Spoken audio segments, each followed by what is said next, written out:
She dropped to her knees in the auction dirt, chains dragging her wrists to the fence post where two mules stood swatting flies. Summer heat cooked the ground white. Blood dried on her lip where someone had hit her.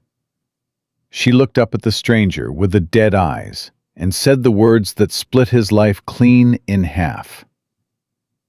"Don't buy the horse, mister. Buy me. I'll work. I won't fight you. I'll be yours." He didn't move. He didn't breathe. And God help him, he didn't walk away. If you want to hear what happens next, subscribe to our channel and stay until the very end. Drop a comment with the name of the city you're watching from. I want to see just how far this story travels. Elias Boone had $43 left in this world, 18 in coin, the rest in the rifle on his back. A Winchester Model 1873 with a notch on the stock his younger brother Thomas had carved the morning before Antietam. 23 years ago. Thomas was 17. He carved his initials with a pocket knife, laughing, saying he wanted the gun to remember him in case the Confederates didn't. The Confederates remembered him just fine.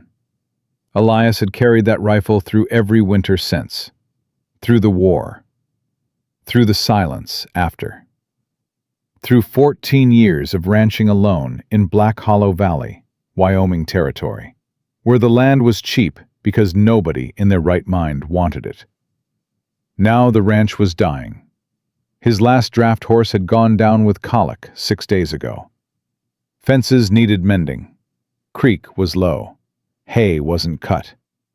And a man without a working horse in 1886 Wyoming was a man waiting to starve. So he rode his limping mare 14 miles south to Griggs' trading post on the hottest day of July, because Marlowe Griggs was the only man within 40 miles who sold horses he could almost afford. He tied the mare to the rail and stepped inside. Griggs was behind the counter, weighing tobacco on a brass scale. Didn't look up. "Boone!" "Griggs, you look worse than last time. I need a horse." "Everybody needs something." Griggs set down the tobacco. "Got two out back. Bay mare, strong, no problems. $35. And a gelding with a bad hock I'll let go for 20. I got 18 cash and a Winchester." Griggs' eyes changed. "That the 73? "Yeah." "Thomas's rifle?" Elias didn't answer. He set the Winchester on the counter. The wood was warm from his back. The notch caught the light. 2 crooked letters. T.B. Griggs ran his thumb over it. "I'll take it for the mare, 18 in the rifle." "Done. But first," Griggs leaned across the counter, "come out back. I got something else you ought to see." "I ain't here for anything else. Just come look, Boone. 2 minutes." Elias followed him through the back door into the auction yard. 3 mules in the corner, a water trough with green scum on the surface, a rooster scratching dirt, and chained to the fence post between the mules, sitting with her knees pulled tight to her chest, a girl. Elias stopped. She was young, 19 at most, dress torn at the collar, stained dark with sweat and something else. Something brown and dried that looked like old blood. Her hair hung in her face. One wrist was rubbed raw where the shackle sat, skin peeling back in a wet pink strip. Flies landed on her bare feet, and she didn't swat them. She didn't move at all. 3 men stood by the far fence, talking low. One of them glanced at the girl, then went back to his conversation. Like she was part of the fence, like she was lumber. Griggs spoke the way a man talks about a mule he's trying to move. "Came in 2 days ago. Step-uncle, name of Cyrus Whitlock, brought her in. Owed me $60. Opium, mostly. Couldn't pay. Offered her instead. You took a human being for opium debt? I took what was offered. That's commerce. That ain't commerce. That's careful. Griggs held up one finger. I didn't chain her. I didn't hit her. I didn't do whatever put that bruise on her neck. I just ain't the one who unchained her. And if you're fixin' to lecture me about morality, Boone, you can walk right back to your dying ranch and starve righteous. Elias looked at the girl. She still hadn't moved, hadn't looked up.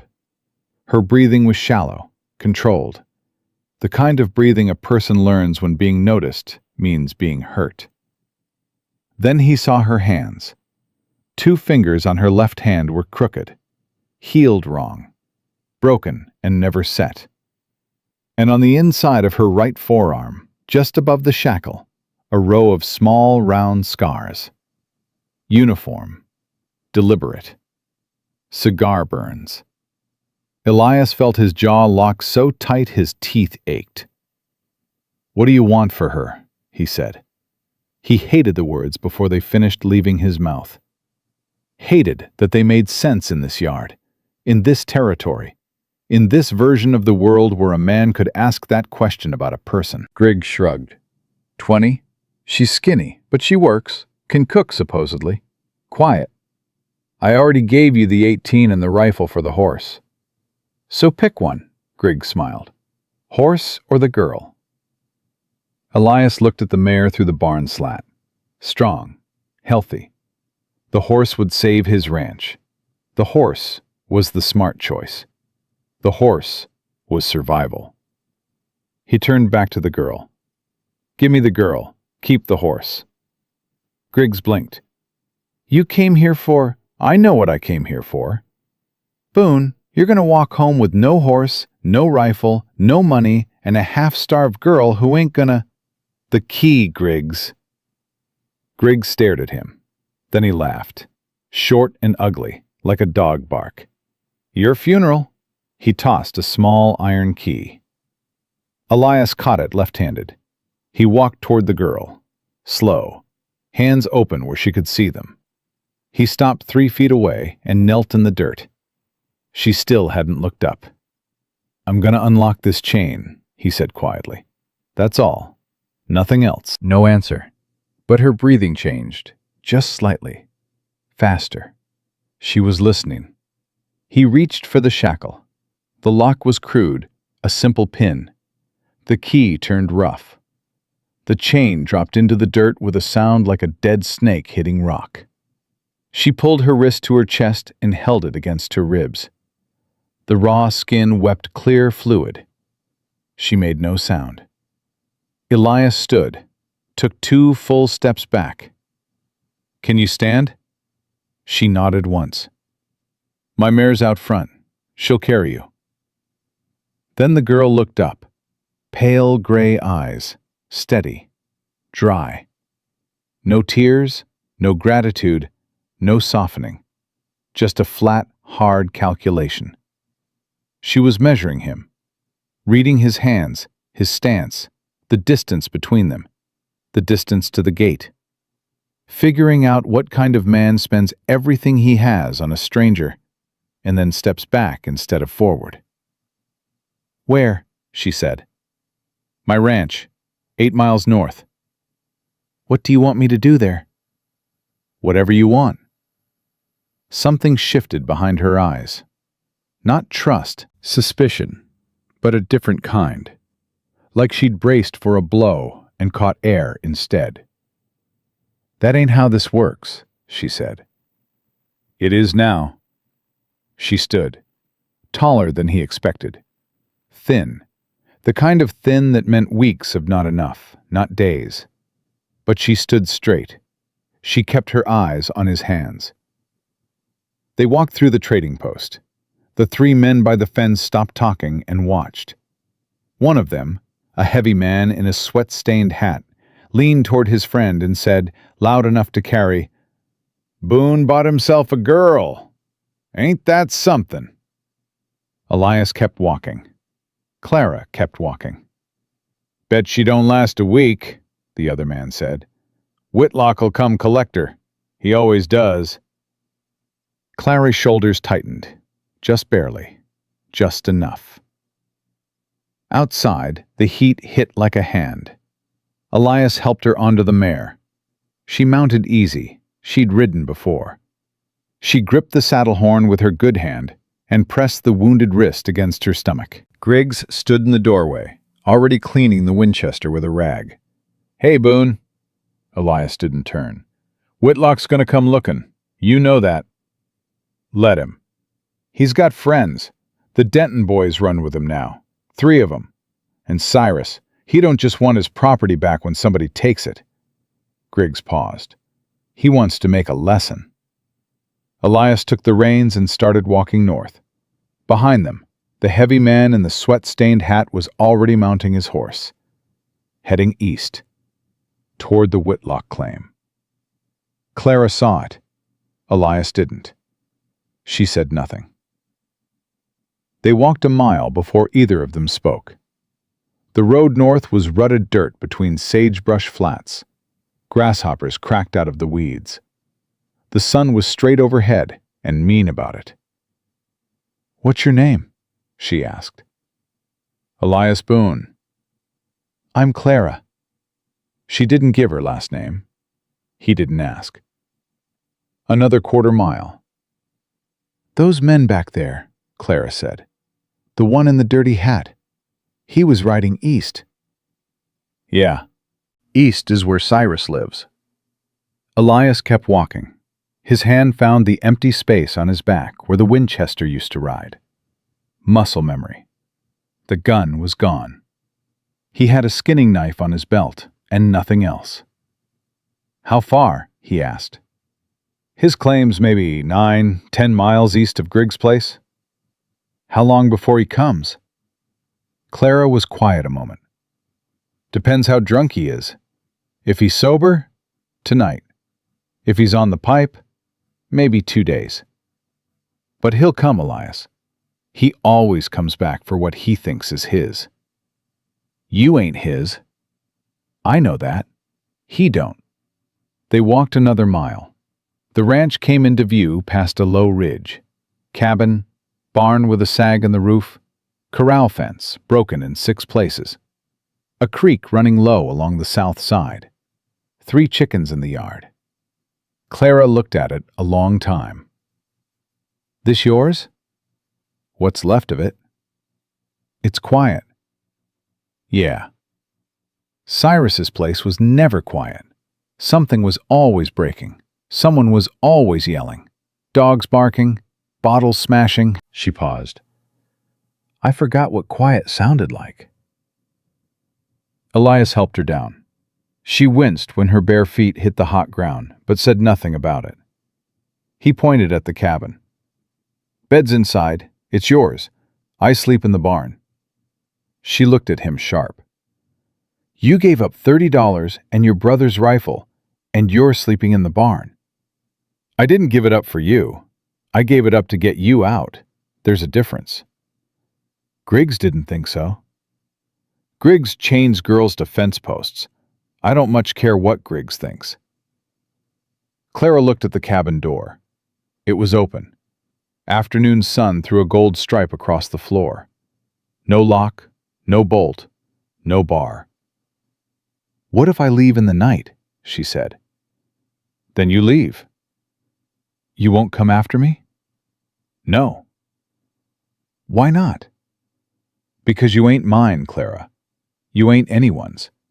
That's the whole point." She stood there, barefoot, wrist bleeding, dress torn, holding herself like a person who'd learned that the ground could open up under you any second, and the only thing to do was stand still and wait for it.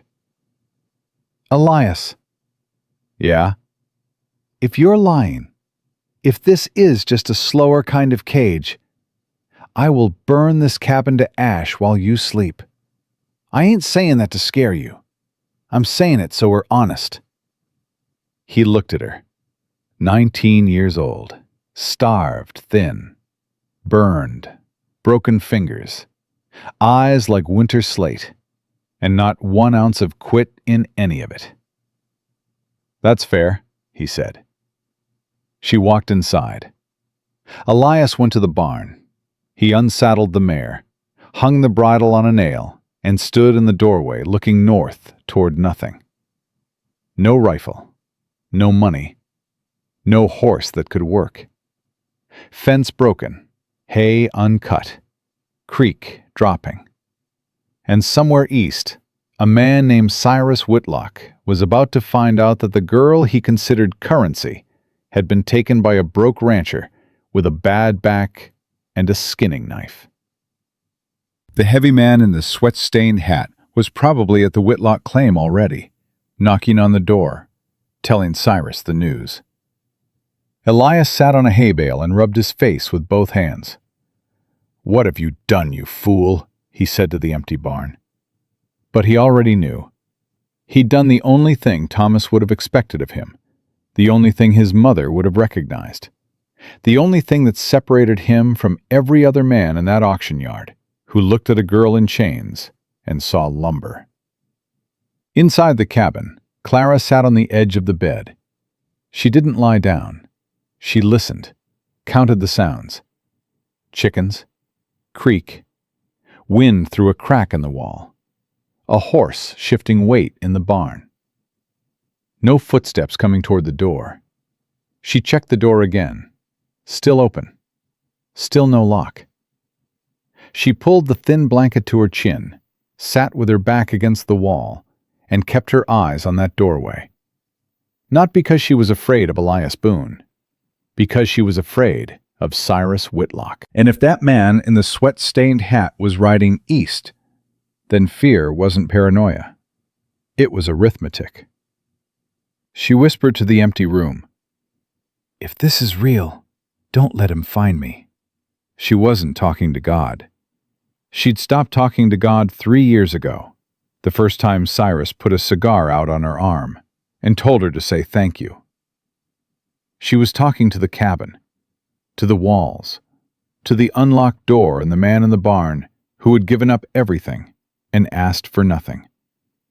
She was talking to whatever small, stubborn thing inside her chest that had refused to die in Grigg's auction yard. "Don't let him find me. Not yet.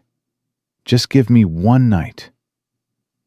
In the barn, Elias Boone pulled his skinning knife from his belt and set it on the hay bale beside him. He wouldn't sleep tonight. Not because he didn't trust Clara. Because the East Road was only 10 miles long, and Cyrus Whitlock owned a fast horse. Elias heard her moving inside the cabin just before dawn. Not footsteps, more like the sound of someone pressing their back against a wall and sliding down to sit. A board creaked, then silence. She was awake. She'd probably been awake all night, same as him. He folded the skinning knife and stood up from the hay bale. His back screamed from 6 hours of sitting rigid. He walked to the barn door and looked east. Nothing. Empty road. No dust cloud. No rider. Cyrus hadn't come. Not yet. Elias crossed the yard to the cabin. He stopped 4 feet from the open door and knocked on the frame. Didn't step in. Didn't lean forward. "Clara." Silence. "I'm going to start a fire out here for coffee. There's hardtack and dried beef in the tin on the shelf if you're hungry. I ain't coming inside." More silence. Then, very quietly, "Why do you knock on your own door?" "Because it ain't my room right now. It's yours." A pause long enough to count 3 heartbeats. "There's blood on the blanket," she said. "From my wrist. I'm sorry." "Don't be sorry for bleeding, Clara. That ain't something a person apologizes for." He heard her stand up, heard her footsteps cross the floor, slow, careful, each one deliberate. She appeared in the doorway but didn't step out. She looked at him, then past him, down the east road. "He didn't come," she said. "No." "He will." "I know." "You got a plan for that?" "Working on it." Working on it. She almost laughed. It wasn't a real laugh, more like the ghost of one, the muscle memory of what laughing used to feel like. You got no rifle, no money, and a skinning knife. That ain't a plan. That's a prayer. I've gotten by on worse. Clara leaned against the doorframe. She was holding her injured wrist against her ribs, and in the early light he could see the cigar burns more clearly. 7 of them, evenly spaced, running from her inner wrist to her elbow. Whoever did it had taken their time. I need to wrap that wrist, Elias said. It's fine. It ain't fine.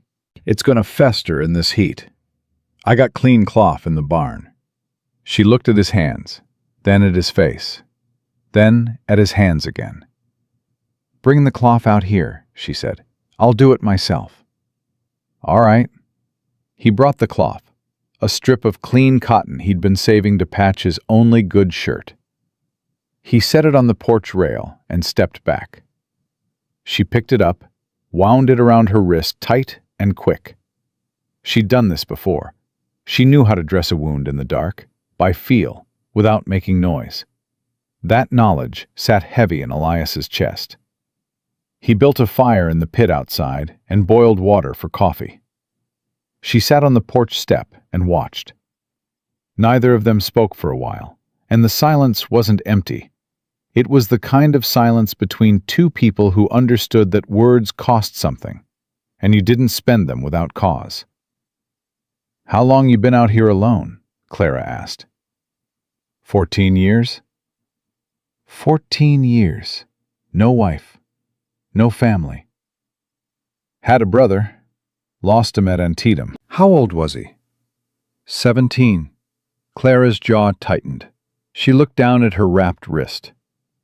Cyrus's brother. My stepdaddy. He died when I was 15. Next morning, Cyrus walked into my room and said I belonged to him now. Said it like he was reading a bill of sale, like my daddy's death transferred the deed. Elias poured coffee into a tin cup and set it on the step beside her. Not too close. First time I tried to run, Clara said. He broke 2 of my fingers. Said it was a lesson. Second time, he burned me. She held up her arm. Said that was a reminder. Third time, I didn't run. I walked to Harlan Bridge and stood on the rail. Elias went still. I stood there a long time, she said. Water was moving fast. It would have been cold. Quick, probably. She picked up the coffee. I didn't jump. Not because I wanted to live, because I thought, if I die, he wins. He gets to say, I was nothing. And I wanted to outlast him. I wanted to be the thing he couldn't break. She drank the coffee. Her hand was steady. You didn't break, Elias said. No, but I bent pretty far. A rooster crowed somewhere behind the barn. The sun was climbing, and the heat was already pressing down. Elias? Yeah. Those men at the trading post. The one in the dirty hat who rode east. I've been thinking about him. His name is Lyle Denton. He runs with Cyrus. There's 2 more, his brothers, Holt and Webb. They do whatever Cyrus tells them because Cyrus supplies their opium. They ain't smart, but they're mean, and mean don't need to be smart. Elias nodded. So Cyrus plus 3. Plus whatever story he tells the marshal. Cyrus is good at stories. He'll say I'm indentured. He'll say you stole his property. He'll have a paper. He always has a paper. Something he wrote up himself, with big words that sound legal. A bill of sale. He made me sign one when I was 16. Held my hand to the pen. Her voice didn't shake. It was flat and factual, the way a person talks about a wound that's already scarred over. Marshal Briggs in town. He ain't a bad man, but he ain't a brave one either. He'll look at that paper, and he'll want it to be legal, because legal is easier than right. Elias sat down on the ground across from her, his back against the porch post. You know a lot about how this works. I've had 3 years to study the cage, Elias. When you can't get out, you memorize every bar. He looked at her. This girl who'd been chained in an auction yard 16 hours ago. She wasn't panicking. She wasn't crying. She was laying out the tactical situation like a field commander. Every piece on the board, every move available. She was smarter than him. He knew that already. "What would you do?" he asked. "If you were me?" Clara looked surprised. "Not much, just a flicker, there and gone." "You're asking me? You know Cyrus, you know the Dentons, you know the Marshal. I don't. So yeah, I'm asking." She set down the coffee cup. "First thing, we need that bill of sale. If we destroy it, Cyrus has no paper claim. Marshal won't act without paper. He's too lazy." "Where does Cyrus keep it?" "Tin box under his bed. He keeps all his papers there. Opium, too." "So we'd have to go to his claim." "No, he'll bring it. When he comes here, he'll bring it to wave in your face. That's what he does. He likes to show you the cage." Elias considered this. "So we let him come." "We let him come, and we take the paper." "And if he brings the Dentons?" Clara looked at him steady. "How good are you with that skinning knife?" "Better than I am without it." "That ain't exactly comforting." "Wasn't meant to be." Something shifted between them. Not warmth, not yet, but something like the first crack in river ice when spring pushes underneath. An alignment. Two people who'd been surviving alone, recognizing that survival might work better as arithmetic than poetry. Elias stood. "I got fences need mending. Can't do much about Cyrus right now, but I can keep this place from falling apart while we wait." "I'll help." He looked at her. "You don't have to." "I know I don't have to. That's why I'm offering." They worked through the morning. Elias showed her where the fence posts had rotted, and she held them steady while he drove new ones. She was stronger than she looked. Wiry, efficient, no wasted movement. She handled tools like she'd used them before. "Cyrus made you work," Elias said. It wasn't a question. "Cyrus made me do everything. Chop wood, haul water, cook, clean, mend clothes, tend his garden." She pulled a fence wire tight. "Only thing he never let me do was leave the property. Said the world outside was worse than him." "Was it?" "Parts of it. Griggs' auction yard wasn't exactly a garden party." She twisted the wire around the post. "But at least out here I can see the sky whole. At Cyrus's place, the windows were boarded up. He said it was for warmth, but it wasn't for warmth." Elias hammered a nail and said nothing. Some things didn't need a response. They just needed a witness. By midday, the heat was vicious. They stopped work and sat in the shade of the barn. Clara drank water from the canteen and poured some over her wrapped wrist. The cloth was already showing pink. "I need to change that dressing," Elias said. "I'll do it." "I know you will, but you're going to need both hands for what we're doing this afternoon." "What are we doing this afternoon?" "You said you've ridden before?" "Yeah." "The mare's lame, but she can walk. I'm going to teach you the property lines. Every trail, every shortcut, every place you can hide if you need to run." Clara went quiet. She looked at him for a long time. "You're giving me escape routes," she said. "I'm giving you options. Escape routes, shortcuts, high ground. If Cyrus comes and I can't stop him, you need to know this land better than he does. And if he comes and you can stop him, then you won't need him, but you'll have him anyway." Clara rewrapped her wrist with the fresh cloth Elias brought. She did it fast and tight, using her teeth to pull the knot. Then she stood and walked toward the mare. "Show me," she said. They spent 3 hours walking the property. Elias showed her the creek crossing where the water was shallow enough to wade, the ridge trail that looped behind the cabin and came out near the east road, The rock outcrop on the north side where a person could see 2 miles in every direction. The root cellar behind the barn. Cool, dark, invisible from the road.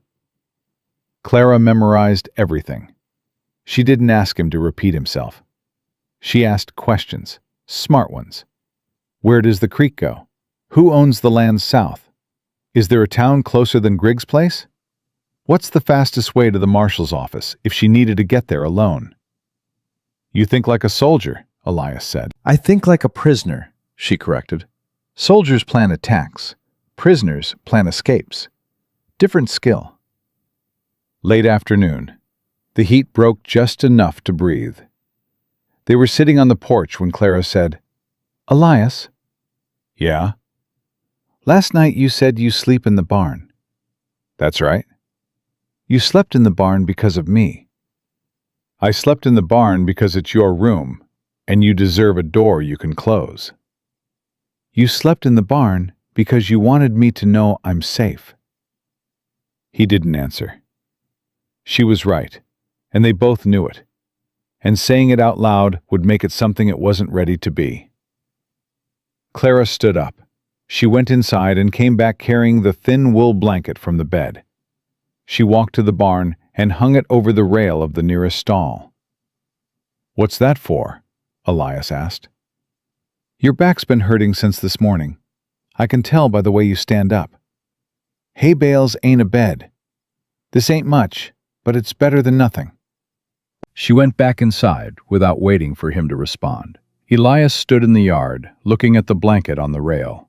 It was the first time in 14 years someone had done something for him without being asked. He wasn't sure what to do with that. The sun was going down when he heard the horse, not from the east, from the south, the town road. Elias grabbed the skinning knife and moved to the front of the cabin. Clara appeared in the doorway behind him, already tense, already reading the road. A single rider came over the rise, not Cyrus. Too small, wrong posture. As the rider got closer, Elias recognized the horse first. A painted mare with a white blaze, belonged to Margaret Yates, the preacher's widow, who ran the dry goods store in town. Margaret herself was in the saddle, riding side saddle in a gray dress with a shotgun across her lap. She pulled up 20 feet from the porch and didn't dismount. Elias Boone! Margaret, word in town is you bought a girl from Griggs' yard yesterday. I didn't buy her, I got her out. That ain't the story going around. Margaret's eyes moved to Clara in the doorway. She studied her for a long moment. The torn dress, the bandaged wrist, the bare feet. Lyle Denton's been in the saloon since last night, telling everybody you paid $30 for a Whitlock girl and took her home. Half the town thinks you bought yourself a wife. Other half thinks worse. I don't care what the town thinks. You should, because Cyrus Whitlock was in the marshal's office this morning. Filed a complaint. Says you stole his indentured ward. Says he's got a bill of sale. Margaret shifted the shotgun on her lap. Marshal Briggs is coming out here tomorrow to talk to you. Clara stepped forward. What did the marshal say? Margaret looked at her. He said he'd look into it, which means he'll come out here, look at whatever papers Cyrus waves at him, and do whatever's easiest. That's what I told Elias. Smart girl. Margaret reached into her saddlebag and pulled out a wrapped bundle. She tossed it onto the porch. Salt pork, cornmeal, and a jar of honey. And some boots. They were my daughter's. She's about your size. Clara looked at the bundle, then at Margaret. Why? Because I was married to a man who thought he owned me for 22 years. He didn't chain me to a fence post, but there's more than one kind of chain. Margaret gathered her reins. And because Marlowe Griggs is a son of a bitch, and somebody ought to say so. She turned the painted mare south. Margaret, Elias called. She looked back. Thank you. Don't thank me. Fix your fence. Get a rifle. And for God's sake, Boone, get that girl a proper dress before the marshal comes. You want the law on your side. You can't have her looking like she just crawled out of a grave. She rode off into the dusk. Clara picked up the bundle. She unwrapped it on the porch. The salt pork, the cornmeal, the honey, and a pair of brown leather boots, worn soft but solid. She held one up, turned it over, ran her thumb along the sole. "They fit?" Elias asked. She pulled them on, stood up, took 3 steps on the porch. "Yeah," she said, and her voice did something it hadn't done before. It cracked, just slightly, just for a second. Not from pain, from something else, something she hadn't expected to feel and didn't know what to do with. She turned away so he wouldn't see her face. "Clara, I'm fine." "I know you're fine. I was going to say, Margaret's right about the marshal. We need to be ready." Clara turned back. Her eyes were dry. Whatever had cracked in her voice was locked away again, stored somewhere safe where it couldn't be used against her. "The bill of sale," she said. "That's the only thing that matters.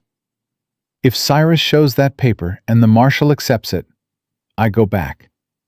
Everything else is just talk." So we challenged the paper. "How? I signed it." "You were 16. He held your hand to the pen. That ain't a signature. That's coercion." "You think Marshal Briggs knows the difference?" "Maybe not, but a judge might." "Nearest judge is in Cheyenne. That's 80 miles. "I know where Cheyenne is." "So what? You ride 80 miles on a lame horse to find a judge, while Cyrus and the Dentons come and drag me back?" Elias was quiet for a moment. "No, we don't go to Cheyenne. We make our case here, tomorrow, to the marshal." "With what evidence? My word against his paper?" "Your word, your wrist, your fingers, your scars." His voice was steady, but something underneath it was not. "If Marshal Briggs looks at what Cyrus did to you and still calls it legal, then we got a bigger problem than a bill of sale." Clara sat down on the porch step. She pulled the boots tight and laced them with fingers that didn't shake. "Elias." "Yeah." "Nobody's ever fought for me before. I need you to know I understand what you're risking. If Cyrus gets the marshal on his side, you lose the ranch. Harboring another man's indentured, that's a charge. They'll take your land." "I know." "You're willing to lose everything?" "I already lost everything. Yesterday, at Griggs's counter. The rifle, the money, the horse. It's gone. All I got left is this ranch and whatever's left of my word. And if my word don't mean a girl can't be chained to a fence post, then it ain't worth keeping." Clara looked at him for a long time. The kind of look that goes past the face and into the machinery behind it, checking every gear, every spring, every mechanism that makes a person move. "All right," she said finally. "Tomorrow. The marshal." "Tomorrow." "But tonight," Clara said, and she looked east down the road that was now just a dark line between darker land. "Tonight, we watch." "Yeah. Both of us." Elias nodded. He went to the barn and came back with a skinning knife and a hatchet. He set the hatchet on the porch rail beside Clara. She looked at it, picked it up, felt the weight. "Just in case," he said. "Just in case." They sat on the porch in the dark, 10 feet apart, watching the east road. No moon. Stars thick as salt on a black cloth. Somewhere, a coyote called, and another answered, and the distance between those 2 sounds was the loneliest thing in Wyoming. Clara spoke without turning her head. "Elias." "Yeah?" "Thank you for the boots." "Thank Margaret." "I'm thanking you for knowing I needed them before I asked." He didn't answer. There wasn't an answer for that. There was just 2 people sitting in the dark with borrowed weapons, waiting for a man who thought he owned one of them. And the only thing between them and whatever was coming down that road was a skinning knife, a hatchet, and the stubborn belief that a human being wasn't something you could write on a piece of paper and call sold. Clara's hand rested on the hatchet. Elias's hand rested on the knife. The east road stayed dark, but it wouldn't stay dark forever. They didn't sleep. Sometime around 3 in the morning, Clara's head dropped against the porch post and her eyes closed for maybe 10 minutes. Elias didn't wake her. He watched the road and listened to her breathe and thought about what it meant that she could fall asleep 10 feet from a man she'd met yesterday. Not trust. Exhaustion. The body eventually overrides the mind, no matter how scared the mind is. She jerked awake with a gasp, and her hand found the hatchet before her eyes found the road. "Easy," Elias said. "Nothing's moved." Clara wiped her face with her bandaged hand. "What time is it?" "Few hours before dawn." "You haven't slept." "No." "You can't fight Cyrus if you're half dead from no sleep." "I've fought on less. Antietam lasted 3 days.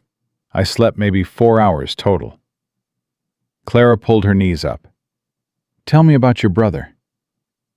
Elias was quiet a long time. "Why?" "Because I've been talking about my worst things since yesterday, and you've been listening. And because if we're sitting here, waiting for a man who might kill one of us, I'd like to know who I'm sitting with." Fair enough. He owed her that. "Thomas was the talker," Elias said. "I was the quiet one. He could walk into any room and make friends in 10 seconds. Talk to everybody. Dogs, horses, strangers, didn't matter. He had this way of making people feel like he'd known them his whole life." "Sounds like the opposite of you." "He was the opposite of me. That's why we worked. He made me human. I made him careful. Neither one of us did real well without the other." "What happened at Antietam?" Elias's hand found the empty space on his back again. That ghost rifle. That phantom weight. "Cornfield. Morning of September 17th. We were with the 1st Corps. Thomas was beside me when the line broke. Smoke was so thick you couldn't see 10 feet. I heard him yell my name, and I turned around and he was on the ground. Minie-ball through the chest. He was looking at me, and his mouth was moving, but nothing was coming out." Elias stopped. "You don't have to finish," Clara said. "He died in the cornfield. I carried him out, but he was already gone.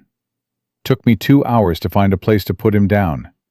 I sat with him until somebody told me the battle was over." He paused. The rifle was leaning against a fence post. He'd set it down before the charge because it was too heavy for him. 17 years old, and the damn gun was too heavy. Clara didn't say she was sorry. She didn't say anything for a while. Then she said, "You carried it for him.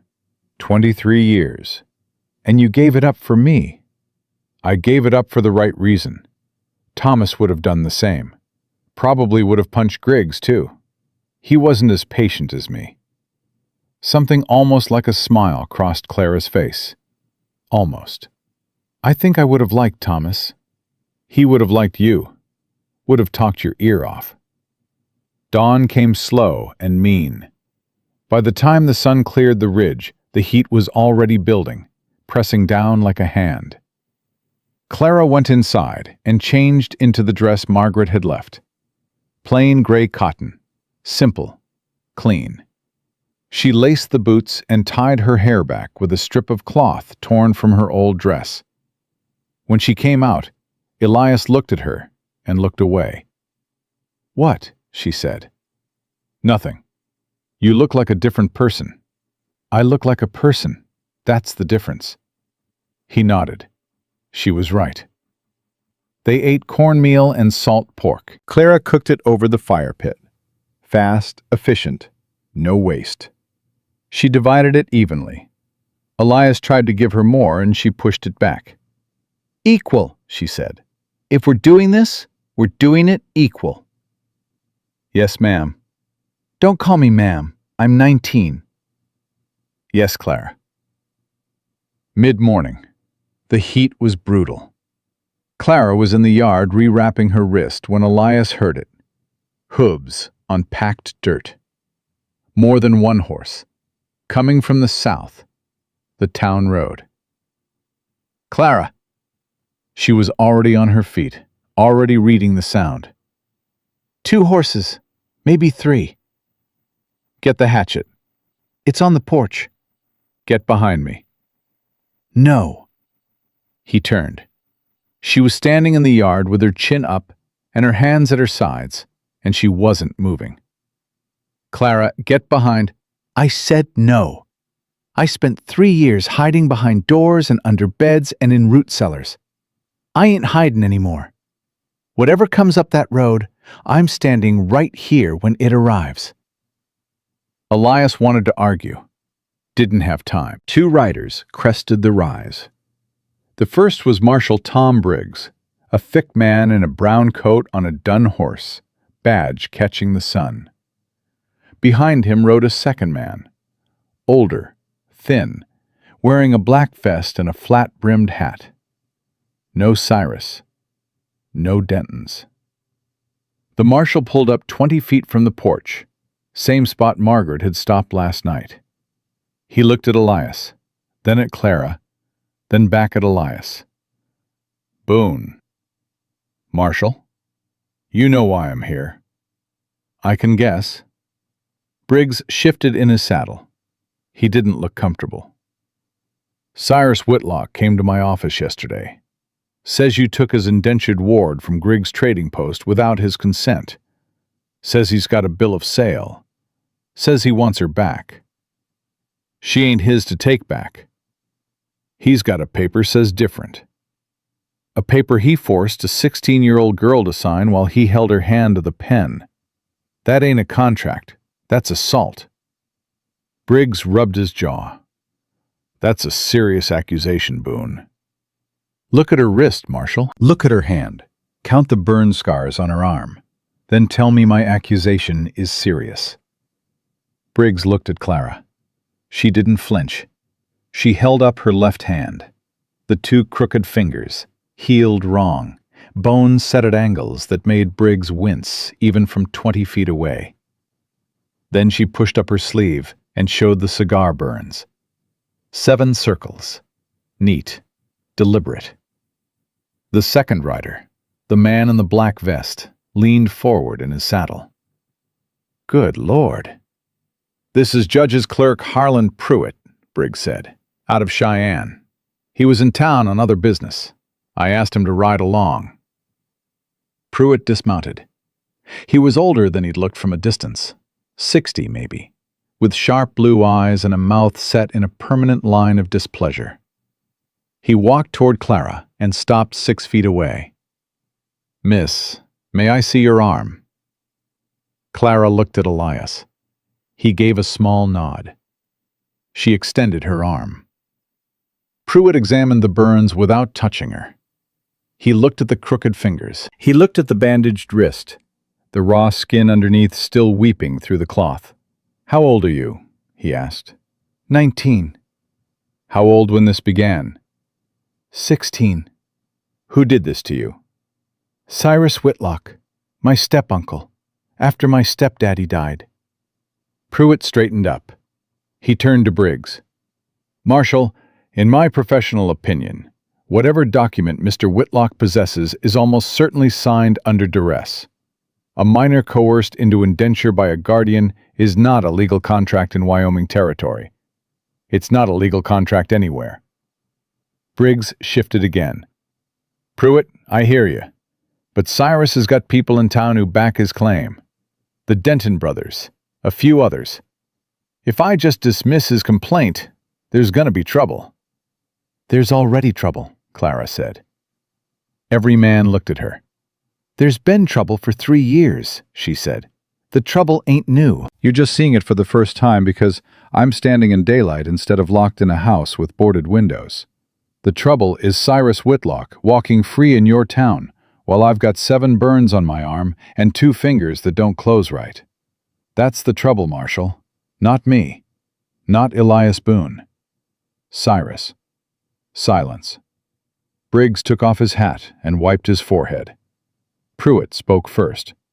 "Marshal, I'll draft a temporary order of protection. Miss Whitlock stays here under Mr. Boone's guardianship until a proper hearing can be arranged. Cyrus Whitlock is not to come within 1 mile of this property." "And if he does," Elias said, "then the marshal arrests him." Briggs put his hat back on. "Cyrus ain't gonna like this." "Cyrus burned a child with cigars," Pruitt said. "I don't much care what he likes." Briggs nodded slowly. He looked at Clara one more time. "Miss, for what it's worth, I'm sorry. I should have looked harder." Clara didn't answer. She didn't owe him absolution, and she didn't offer it. The two men rode south. Clara watched them until they disappeared over the rise. Then she sat down on the porch step and put her face in her hands. She didn't cry. She pressed her palms hard against her eyes and breathed. Deep, controlled, deliberate. The kind of breathing a person does when something enormous shifts inside them, and they need to hold still until it settles. Elias sat down on the step beside her. Not close. Close enough. "You did good," he said. "I showed a stranger my scars." "You showed a clerk of the court evidence of a crime. That's different." "It didn't feel different. It felt like standing naked in front of 2 men I don't know and asking them to believe me." "They believed you." "This time." She dropped her hands. Her eyes were dry and hard. "A piece of paper from a clerk ain't gonna stop Cyrus. You know that." "I know." "He'll come anyway. The order doesn't matter. The marshal doesn't matter." Cyrus doesn't care about law. He cares about owning things. And when you take something from a man like that, he doesn't file complaints. He comes in the night. "Then we'll be ready." "With a skinning knife and a hatchet." "And whatever else I can get my hands on." Clara looked at him. "There's a rifle in Margaret Yates's store. I saw it through the window once. Winchester, same as your brother's." "I got no money, Clara." "I know, but Margaret gave us boots and food without being asked. She rode out here with a shotgun on her lap. She's on our side." "I can't ask her for a rifle." "You ain't asking. I am." Elias started to object, and Clara cut him off. "Elias, you gave up everything for me. Your rifle, your money, your safety. You sleep in a barn so I can have a room with an unlocked door. You showed me every trail on this property so I'd have a way out if things went bad. You've done every single thing right." She paused. "Now let me do something. Let me go to town and talk to Margaret. Let me get us a weapon. Let me be useful." "You're already useful." "I'm already surviving. That ain't the same as useful. I'm tired of surviving, Elias. I want to fight." He looked at her a long time. The girl who'd been chained in an auction yard 2 days ago was asking to ride into the town where half the people thought she was property and the other half thought worse. She was asking to walk into Margaret Yates's store and negotiate for a rifle with nothing to trade but her word. "Take the mare," he said. "She's slow, but she's steady. Stay on the main road. Don't stop for anyone." "I know. If you see Cyrus, I won't stop for him either." "Clara, I'll be back before dark." She saddled the mare herself. Elias watched her do it. Sure hands, quick motions, like she'd saddled 1,000 horses in the dark. She checked the cinch twice and adjusted the stirrups for her height. She was in the saddle and turning south when Elias said her name. She looked back. "If you don't come back," he said, "I'll understand. You ride in any direction you want. I meant that." Clara held his gaze. "I know you meant it. That's why I'm coming back." She rode south. Elias stood in the yard and watched her until she was just a shape against the heat shimmer, and then nothing at all. He was alone again. The ranch was quiet. The chickens scratched. The creek whispered. He picked up the hatchet Clara had left on the porch rail and went to work on the fence. Not because the fence mattered right now, but because a man who stops moving starts thinking. And thinking was dangerous when the woman you barely knew was riding alone toward a town full of people who considered her property. 2 hours passed, then 3. The sun reached its peak and started falling west. Elias cut the last fence post and drove it into the ground and stood there with sweat dripping off his jaw, staring south. Nothing. He went to the creek and filled the canteen and drank half of it and poured the rest over his head. He walked to the barn and checked on the chickens. He swept the cabin floor. He did every pointless task he could think of to keep from walking down that south road. 4 hours. She should have been back by now. Town was 7 miles, an hour each way on a slow horse. An hour in the store. That's 3 hours, maybe 3.5. She'd been gone 4. Elias picked up the skinning knife and started walking south. He made it a 1/4 mile before he heard hoofbeats. 1 horse, coming fast. South Road. He stopped and gripped the knife and waited. Clara came over the rise at a canter. The mare was breathing hard but moving strong. Clara's face was flushed, and there was something across her lap that caught the light. She pulled up beside him and swung down. She was holding a Winchester lever-action rifle. Not new, the stock was scratched, and the barrel had a dull patina, but it was oiled and clean, and the action, when she worked it, cycled smooth and hard. "Margaret?" Elias said. "Margaret. She said it was her husband's. Said he didn't deserve it, and neither does Cyrus Whitlock." She held the rifle out to him. He took it, felt the weight. The balance was different from Thomas's gun, but the mechanism was the same. His hands remembered what to do. "What did it cost?" he asked. She didn't want money. She wanted a promise. "What promise?" "That if Cyrus Whitlock sets foot on this property, we don't let him leave with me." Elias looked at the rifle, then at Clara, then at the east road. "That's a promise I already made," he said. "I know. Now it's official." Clara pulled something else from the saddlebag. A box of cartridges. 40 rounds. She set them on the porch rail beside the hatchet. She also said something else, Clara said, and her voice changed. Tighter, harder, the way it got when she was delivering bad news and wanted to get it out clean. "What?" "Cyrus was in town today. At the saloon. Lyle Denton told him about the marshal's visit. About Pruitt's order." She paused. "He tore it up. Right there in the saloon. Tore the order in half and dropped it on the floor and said—" Margaret heard him through the wall. He said, "No piece of paper takes what's mine.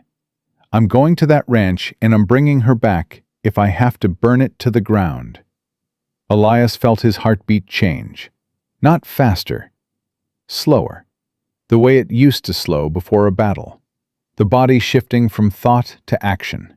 Clearing everything unnecessary. Narrowing the world to what mattered. "When?" he said. Margaret said he was drinking hard. The Dentons were with him. She thinks tonight. Maybe tomorrow. Clara sat down on the porch step and put her hands on her knees. "He's not coming to talk, Elias. He's coming to take. And if he can't take, he's coming to destroy." "Then we don't give him either." "There's 4 of them, and 2 of us. 2 of us with a rifle, a hatchet, a skinning knife, and knowledge of every trail on this property." He sat down beside her. Not close. Close enough. "And one of us is the smartest person I've ever met, who spent 3 years memorizing every move Cyrus Whitlock makes." Clara looked at him. "That's not a compliment. That's survival." "In my experience, those are the same thing." She almost smiled. Almost. All right, here's what I know. Cyrus won't come up the main road. He's not stupid. He'll expect you to watch the south road. He'll come from the east, across the dry creek bed. The Dentons will spread out. Lyle's the talker. He'll come to the front and try to distract you. Holt and Webb will circle around, one to the barn, one to the back of the cabin. Cyrus stays behind until the way's clear. He never goes first. He sends other men and watches.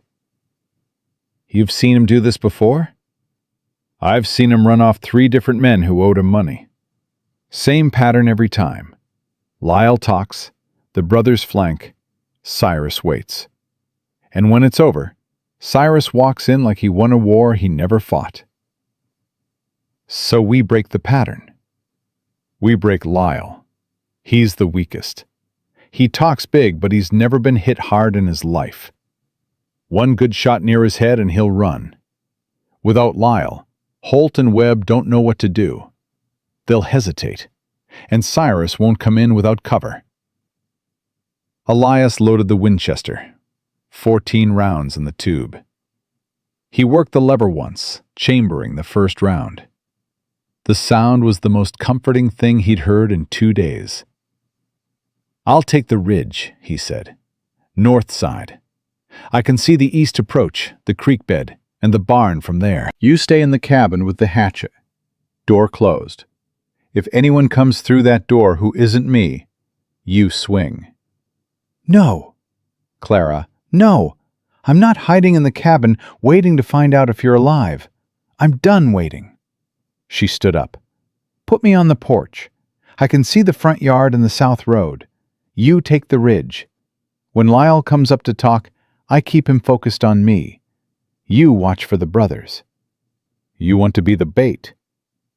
"I want to be the thing Cyrus sees when he realizes his plan isn't working. I want him to see me standing upright in boots Margaret Yates gave me, on the porch of a man who didn't buy me, and I want him to understand that the girl he chained to a fence post is done being property." Elias stared at her. 19 years old. 2 days free. 7 burns on her arm and fingers that didn't bend right. And she was standing in his yard planning a tactical defense against 4 armed men with the calm precision of a general. "All right," he said. "Porch, hatchet in reach. You see anything move east, you call out. 1 word. East. That's all I need. East. If they get past me, you run. North trail to the rock outcrop. You know the way."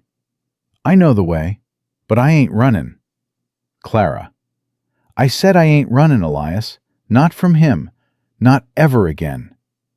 He didn't argue. There was nothing to argue with. She'd made her decision the same way she'd made every decision since he'd unlocked that chain. With her eyes open and her back straight and the full weight of what it meant sitting right there on her shoulders, where she could feel it. They ate the last of the salt pork and cornmeal. Clara boiled water and made coffee, black and strong. They sat on the porch as the sun went down and drank it in silence. The east road darkened. An owl called from somewhere near the creek. "Elias?" "Yeah?" "If something happens tonight, if it goes wrong—" "It ain't going wrong." "If it does, I want you to know something." She set down her coffee cup. "You asked me yesterday what I'd do if I were you, at the auction yard. You asked like it mattered, like my answer counted." She paused. "Nobody ever asked me that before. What I thought, what I'd do. In 3 years with Cyrus, nobody once asked me a single question that expected an answer. I was furniture. Furniture don't have opinions." "You ain't furniture, Clara." "I know that now.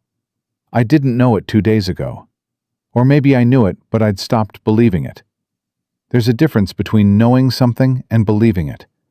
And the distance between those 2 things is where people like Cyrus live. They can't make you not know, but they can make you stop believing." "And now?" She looked at him. In the last light, her gray eyes caught something. Not warmth, not yet, but a steadiness that hadn't been there at Griggs's yard. Something rebuilt. Something load-bearing. "Now I believe it again," she said. She picked up the hatchet. He picked up the Winchester. They took their positions, Clara on the porch, Elias on the ridge, 40 yards apart, connected by darkness and the sound of each other breathing. The east road lay like a black ribbon between black hills, and somewhere out there, close enough that the horses could smell the creek water, Cyrus Whitlock and 3 men were moving through the dark toward a ranch they planned to burn and a girl they planned to take. Clara sat on the porch with a hatchet across her knees and her back against the wall and her eyes on the east. She wasn't scared. She was finished being scared. What she was, what filled every corner of her chest and every inch of her crooked fingers and every circle of scar tissue on her arm, was ready. And in the dark on the ridge above her, Elias Boone levered around into the chamber of a dead preacher's rifle and whispered 2 words to his brother's ghost. "Watch close." The first sound was the creek, not the water. The water had been running all night, low and steady. This was something crossing it. Heavy, careful. The soft thud of hooves on wet rock, then the drag of a boot through shallow current. Elias pressed his belly flat against the ridge and strained his eyes east. The dark was thick, but not total. Starlight gave the land a faint silver wash, enough to see shapes if they moved. And something was moving. Down by the creek bed, maybe 200 yards out, a shadow separated from the tree line and stopped. Then a second shadow, farther south. Then a third, north of the first 2, angling toward the barn. Clara's voice, low and controlled from the porch below. "East." One word, just like they planned. Elias sighted the Winchester toward the first shadow. His hands were steady. His breathing slowed the way it always did when the world narrowed to a trigger and a target and nothing between them but air. The first shadow started moving again, toward the cabin. Walking upright now, not trying to hide. That would be Lyle, the talker, the front man. The second and third shadows split wider apart, one circling south toward the corral, one drifting north toward the barn. The brothers, Holt and Webb, flanking exactly the way Clara said they would. Cyrus was still out there somewhere, behind them, waiting, watching, letting other men do the dangerous part. Lyle Denton's voice cut through the dark, loud, almost cheerful, the voice of a man who thought he was in charge of something. "Boone! Hey, Boone! You awake in there?" Clara didn't move. She sat on the porch with the hatchet across her knees and watched Lyle walk closer. 50 yards. 40. 30. "Boone, come on out. Cyrus just wants to talk, that's all. Just a conversation between men." Clara's voice carried clear across the yard. "Elias ain't in the cabin, Lyle." Lyle stopped. He hadn't expected her. His head turned toward the porch, and she could see his shape now. Tall, thin, hat cocked to one side. He had something in his right hand. A pistol, probably. "Well, well, look who's got a voice now," Lyle laughed. "Clara May, I almost didn't recognize you without the chain." "I almost didn't recognize you without Cyrus telling you what to say." The laugh died. "Watch your mouth, girl." "Or what? You'll chain me to another fence post? That trick only works once, Lyle." Lyle took another step, 20 yards from the porch now. "Where's Boone?" "Around." "That ain't an answer." "It's the only one you're getting." From the ridge, Elias tracked the 2 flanking shadows. The one heading for the barn, that would be Webb, had stopped behind the water trough. The other, Holt, was moving slow along the south side of the corral, trying to get behind the cabin. Elias shifted the rifle toward Holt. Let him get a little closer. Let the pattern develop the way Clara predicted. Lyle raised his voice. "Boone, I know you're out here somewhere. Cyrus has got a legal claim on this girl and a court order from Marshal Briggs. You hand her over peaceful and nobody gets hurt. That's a fair deal." "Marshal Briggs issued an order of protection," Clara said, "not a court order for Cyrus." "You're lying, Lyle, and you're bad at it." "Shut up, Clara." "Or what?" Lyle raised the pistol, not pointing at her, holding it up so she could see it in the starlight. A threat. A reminder. The language of men who've never had to earn their authority and don't know any way to claim it except by showing a weapon. "Last chance, Boone," Lyle shouted. "Come out or we come in." Elias put a round into the dirt 2 feet in front of Lyle's boots. The crack of the Winchester split the night open. The muzzle flash lit the ridge for half a second, enough for everyone below to see exactly where Elias was, and exactly what he was holding. Lyle jumped backwards so hard he tripped over his own feet and went down on his back in the dirt. The pistol flew out of his hand and skidded under the corral fence. "That's your only warning shot, Lyle," Elias called from the ridge. "Next one finds you." Webb broke from behind the water trough and ran. Not toward the cabin, away. Straight east, back toward the creek, his boots splashing through the shallows. Gone in 5 seconds. One down. Holt didn't run. Holt was the dangerous one. Clara had said that. Lyle talks, Webb folds, but Holt's got something wrong in his head. He hurts people because he likes it. Holt's shadow moved fast along the south wall of the cabin. He was going for the back door. "Holt south," Clara called. She was on her feet, hatchet in hand, moving to the cabin door. Elias swung the rifle south, but the angle was wrong. The cabin blocked his line of sight. Holt was in the blind spot, the one place the ridge couldn't cover. He was up and running before he finished the thought. Down the ridge slope, boots sliding on loose rock, rifle in both hands. The distance was 40 yards. He could cover it in 15 seconds if he didn't fall. Behind him, Lyle was scrambling in the dirt, feeling for his lost pistol. At the cabin, Clara heard the back door slam open. She spun. Holt Denton stood in the back doorway, shorter than Lyle, wider, with a face that looked like it had been carved from something hard and left unfinished. He had a knife in each hand. "Hey there, Clara," he said. "Cyrus says hello." Clara swung the hatchet. She swung it the way a person swings when they've spent 3 years imagining what they'd do if they ever had a weapon and the chance to use it. Fast, hard, all the way from the shoulder. Holt jumped back. The blade caught his left forearm and opened a gash from wrist to elbow. He howled, a sharp animal sound, and dropped one knife. Blood splattered the doorframe. "You little—" He lunged forward with the other knife. Clara sidestepped, not graceful, desperate. Her hip caught the table edge, and she stumbled but kept her feet. She brought the hatchet up between them, blade out, point forward. "Come on, Holt," she said. Her voice was shaking now, but her hands weren't. "Come on." Holt looked at his bleeding arm, then at the hatchet, then at Clara's eyes. Whatever he saw there made him hesitate, just for a second, just long enough. Elias came through the front door at a dead run. He hit Holt with a rifle stock, a straight, driving blow to the side of the head that sent Holt sideways into the wall.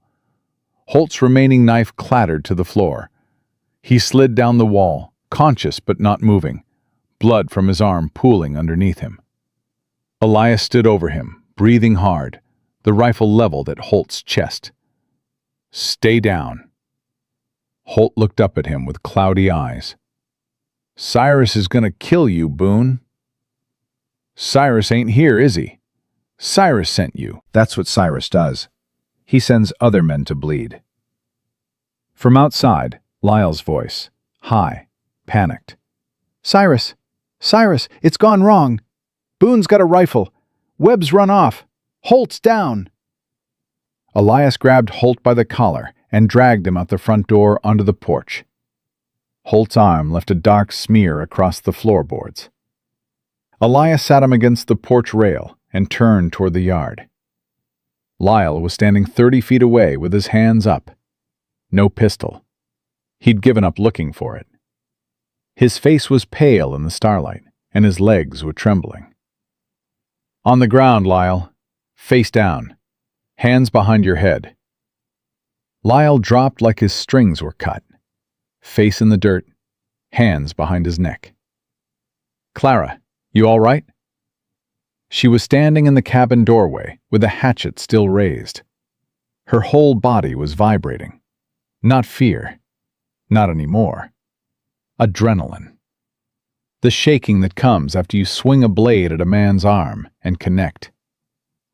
I'm all right, she said. Where's Cyrus?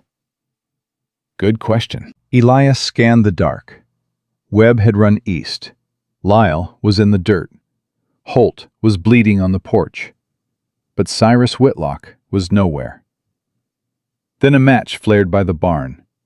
A small orange light, 60 yards away, blooming in the dark like a poisonous flower. Then another.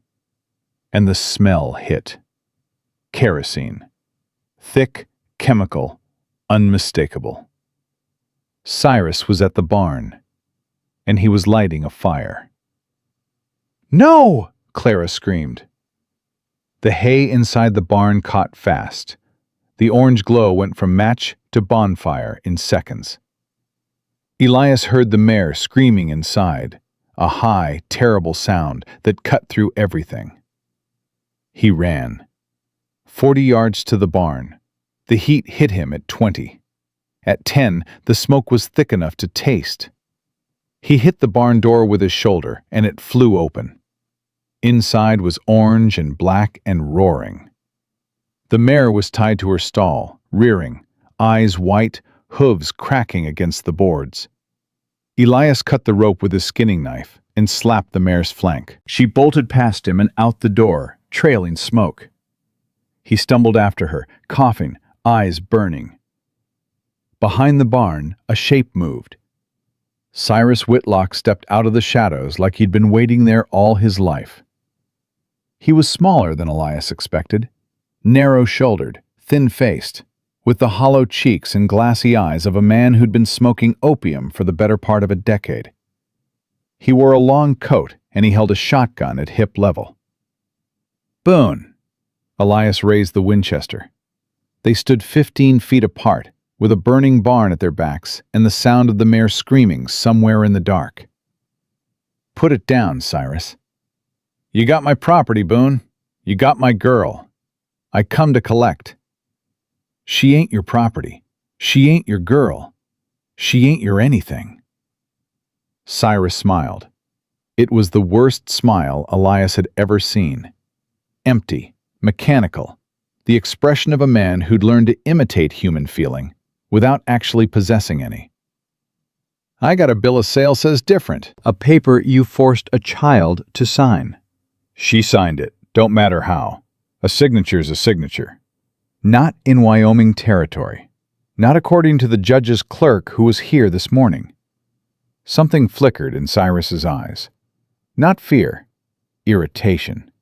The look of a man who's used to the game going his way and can't quite process when it doesn't. Pruitt's a fool, Cyrus said, and Briggs is a coward. By the time any of this gets to a real courtroom, I'll have her back and you'll be in the ground. That's how this works, Boone. That's how it's always worked. Not tonight. You think you're different? You think because you sleep in the barn and leave the door unlocked, you're some kind of saint? You bought her, Boone. Same as me. You walked into Griggs's yard and you paid for a girl. Don't dress it up. The words hit. Elias felt them land somewhere behind his ribs, where the old guilt lived. The part of him that had hated himself since the moment he'd said, "What do you want for her?" in Griggs's auction yard. "There's a difference," Elias said. "No, there ain't. The only difference between you and me is I'm honest about what I am." "The difference," Clara's voice said from behind Cyrus, "is that he unchained me, and you put the chains on." Cyrus spun. Clara stood 10 feet behind him. She'd come around the far side of the barn while they talked. She was holding the hatchet at her side, and in the firelight from the burning barn, her gray eyes looked like molten steel. "Hello, Cyrus," she said. Cyrus pointed the shotgun at her. His hands were steady. A man who burns children with cigars doesn't flinch at pointing a gun at one. "Get over here, girl, now. We're going home." "I am home." "You ain't got a home. You got a fool who paid too much for you, and a cabin that's next after the barn. Get over here." No. The word was quiet, simple, 2 letters, 1 syllable. But it carried 3 years of silence behind it. 3 years of "yes, sir," and "please don't," and "I'm sorry." 3 years of swallowed words and bitten tongues and the taste of blood in her mouth from keeping quiet when everything inside her was screaming. No. Cyrus's face changed. The glass-eyed calm cracked, and underneath it was something old and rotten. Rage. The specific rage of a man who's been told no by someone he considers beneath him. "You ungrateful little—" "Put the shotgun down, Cyrus." Elias had the Winchester aimed at the center of Cyrus's back. "You're done."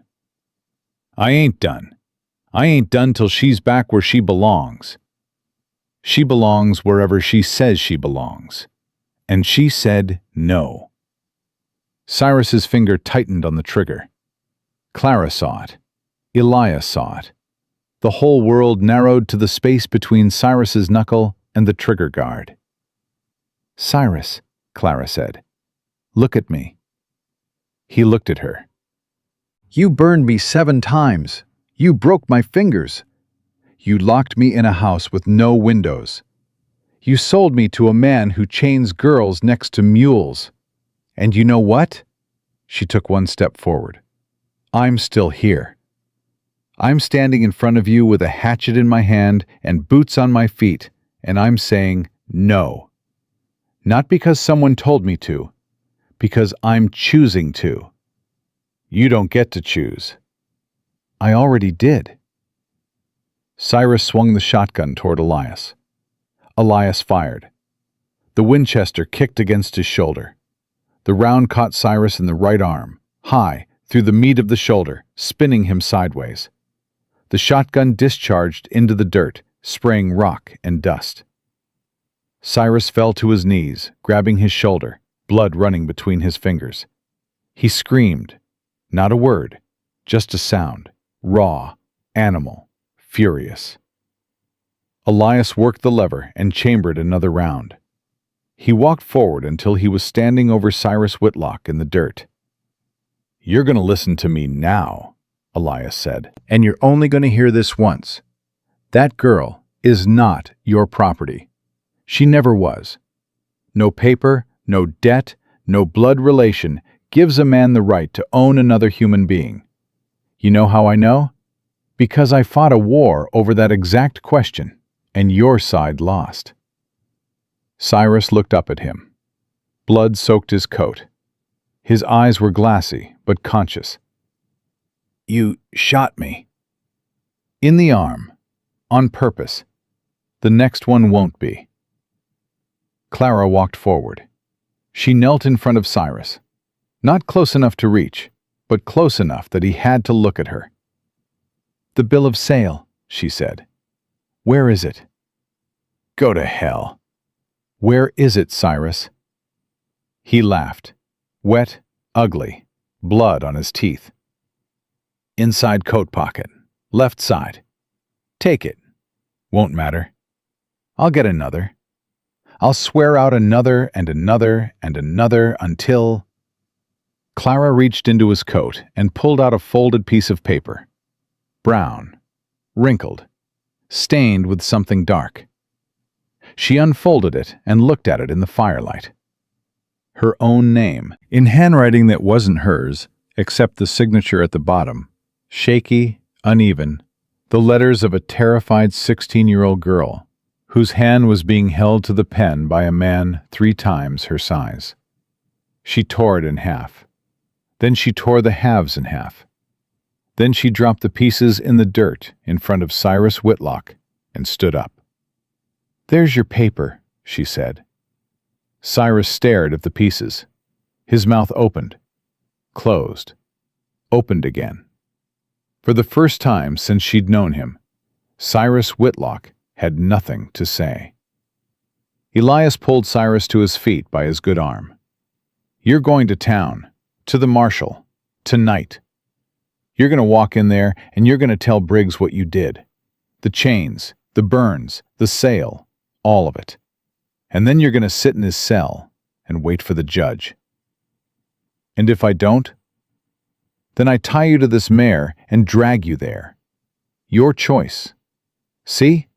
That's how choices work. Everybody gets one." Lyle was still face down in the dirt. Elias pulled him up and shoved him toward Cyrus. Holt was on the porch, barely conscious, his arm wrapped in the same strip of cloth Clara had used on her own wrist 2 days ago. 3 men, beaten by a broke rancher with a borrowed rifle, and a 19-year-old girl with a hatchet and a word she'd never been allowed to say. Number. Elias tied Cyrus's hands with rope from the corral. He tied Lyle's wrists together and looped the rope around the saddle horn of the mare. Holt he had to lift onto one of the Denton's horses that was tied in the creek bed. Clara watched all of this from the porch. She hadn't put the hatchet down. She wouldn't put it down for a long time yet. "Elias," she said. He looked up. "The sign." He didn't understand for a moment. Then he did. She went inside the cabin and came back with a plank of wood, the bottom of a shelf that had broken months ago. She handed it to him with a piece of charcoal from the fire pit. "Write it," she said. Elias knelt and wrote in block letters on the plank. "No one owns another." He nailed it to the gatepost at the front of the property. The charcoal letters were rough and crooked, and the plank was splintered at one end, but it was readable. It was visible from the road, and it said what needed saying. Clara stood beside him and looked at it. "It ain't much," Elias said. "It's everything." He started walking the 3 men toward town. Clara walked beside the mare, her hand on the saddle, the hatchet tucked through her belt. They moved slow. Cyrus was bleeding. Holt was barely upright. And Lyle was crying. Lyle Denton was actually crying. Tears and snot running down his face, mumbling about how this wasn't his idea, how Cyrus made him, how he didn't want to hurt nobody. "Save it for the marshal," Clara said. They reached town at first light. The main street was empty, except for a dog sleeping under the general store porch, and Margaret Yates, who was standing in front of her shop with her arms crossed and a look on her face like she'd been waiting all night. "You did it," Margaret said. "Clara did it," Elias said. "We did it," Clara corrected. Marshal Briggs came out of his office with his suspenders hanging and his hair uncombed. He looked at Cyrus, bleeding, tied, silent. He looked at Holt and Lyle. He looked at Elias and Clara, standing side by side, covered in smoke and dirt and blood that wasn't theirs.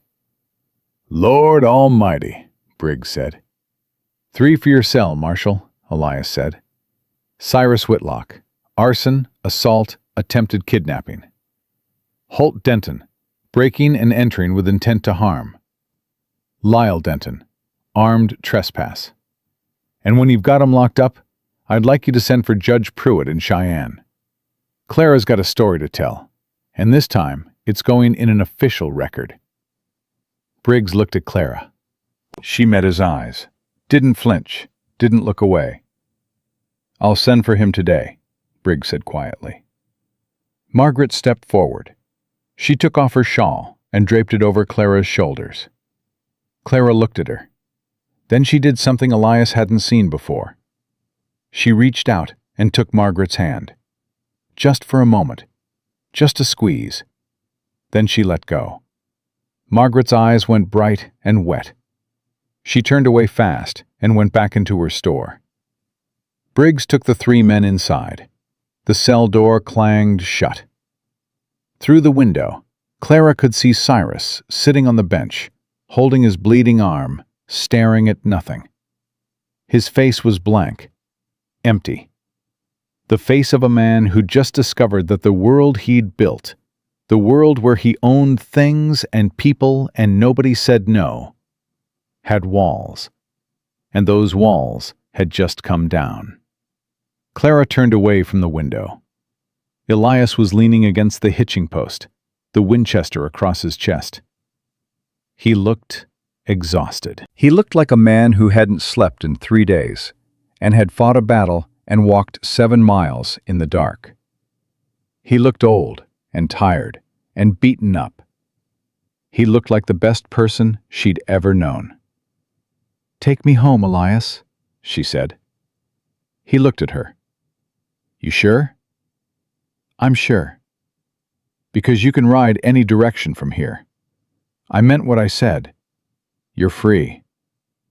Clara walked over and took the mare's reins from his hand. Their fingers touched. Briefly. Accidentally. Neither of them pulled away. "I know I'm free," she said. "That's why I'm choosing to go back." They walked north together in the early light. Behind them, the town was waking up. Doors opening, voices murmuring. The story already spreading from porch to porch. Boone and the Whitlock girl. The auction. The fire. The fight. Nobody would tell it right. Nobody ever does. They'd make Elias taller and Clara smaller, and the fight longer and the fire bigger. They'd add details that didn't happen and leave out the ones that did. But that was fine, because the only two people who needed to know the truth were walking north on a dirt road with a limping mare between them, close enough to touch, but not touching, free enough to leave, but not leaving. And on the gatepost of a broken-down ranch in Black Hollow Valley, a crooked wooden sign said what neither of them had the words for yet. No one owns another. The barn was gone. What was left of it stood like a black skeleton against the morning sky. Charred posts, collapsed roof beams, the iron hinges of the door hanging from nothing. The smell of burned wood and kerosene hung over the property like a bruise that wouldn't fade. Clara stood in front of the wreckage and didn't say anything for a long time. Elias came up beside her. He was carrying the last bucket of water from the creek, which he'd been throwing on hot spots since they got back from town. His hands were blistered. His shirt was black with soot. "We can rebuild it," he said. "With what? You got no money, no lumber, no—" "We can rebuild it." Clara looked at him. His face was set in that expression she was starting to recognize, the one that meant he'd already decided something, and the facts of the situation were welcome to catch up whenever they felt like it. "You're stubborn," she said. "Been told that." "By who?" "Everyone who's ever met me." She almost smiled. Almost. "All right, we rebuild. But I need to say something first, and I need you to hear it without interrupting." "All right." "Cyrus is in a cell. The Dentons are in a cell. The bill of sale is in pieces in the dirt.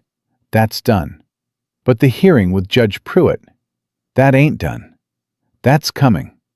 And when it comes, I have to stand up in front of that town and tell them everything.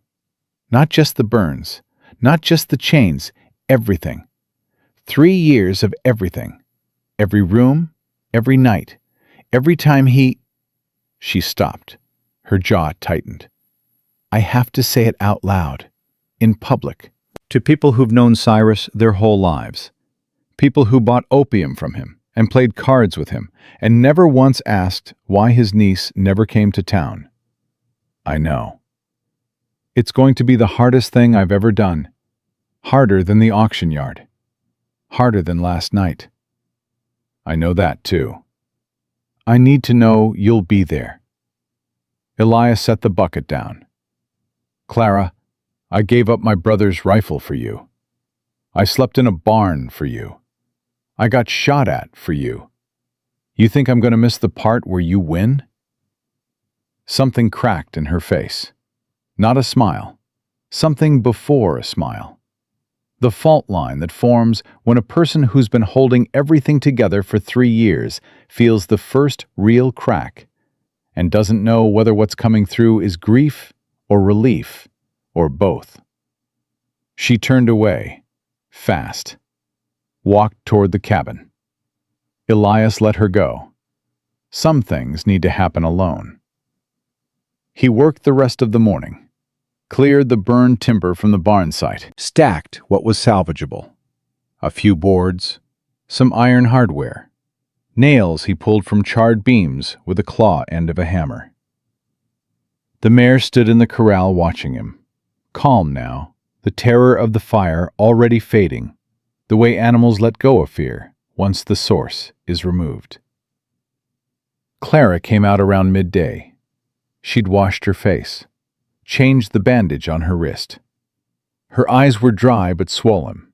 She'd cried inside the cabin, where he couldn't see, and he wouldn't mention it because he understood that privacy was the first luxury she'd had in 3 years, and he wasn't going to take it from her.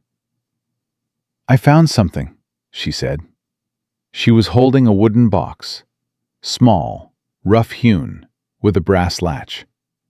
It was under the bed, in the corner. Elias looked at it. His face changed. That was Thomas, he said quietly. I forgot it was there. Can I open it? He nodded. Clara sat on the porch step and opened the latch. Inside was a folded letter, a brass button, a small photograph on stiff cardboard, and a silver hair comb with a mother-of-pearl inlay. She held up the photograph. 2 boys, one tall and serious, one shorter and grimming. The tall one had Elias's eyes. The shorter one had his hands in his pockets and his chin tilted up like he was daring the camera to blink first. Thomas, she said. Yeah, that's Thomas. He looks like trouble. He was the best kind of trouble. Clara set the photograph down carefully and picked up the silver comb. She turned it in her fingers. The mother-of-pearl caught the light.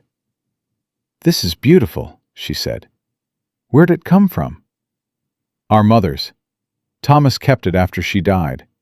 Said he was saving it for someone important. Clara held the comb very still.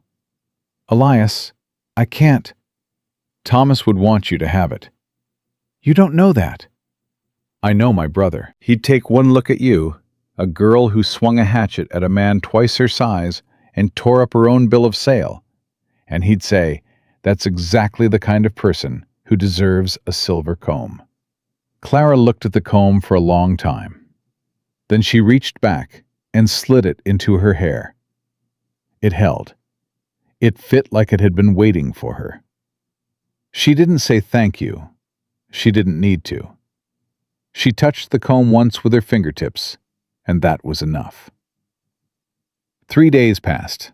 Elias and Clara rebuilt. They worked from dawn to dark, hauling timber from the creek bed where cottonwoods had fallen, cutting posts, digging holes. Clara learned to use a saw. Elias learned that Clara was faster at measuring than he was, and had a natural eye for angles that made his look approximate. You'd have made a good carpenter, he said on the second day. I'd have made a good anything if somebody had let me." He couldn't argue with that.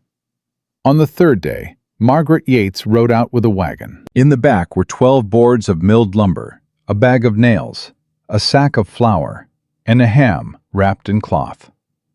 "From the women in town," Margaret said, climbing down.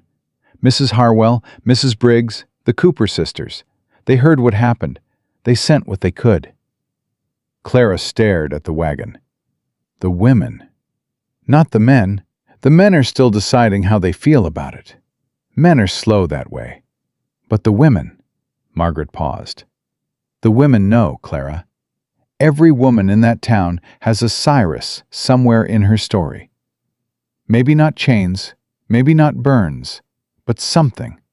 A hand that gripped too hard. A door that locked from the outside. A voice that said, "You belong to me," like it was a fact and not a crime. They know. Clara picked up a board from the wagon.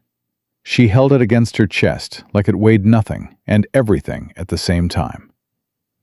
"Tell them thank you," she said. "Tell them yourself, at the hearing."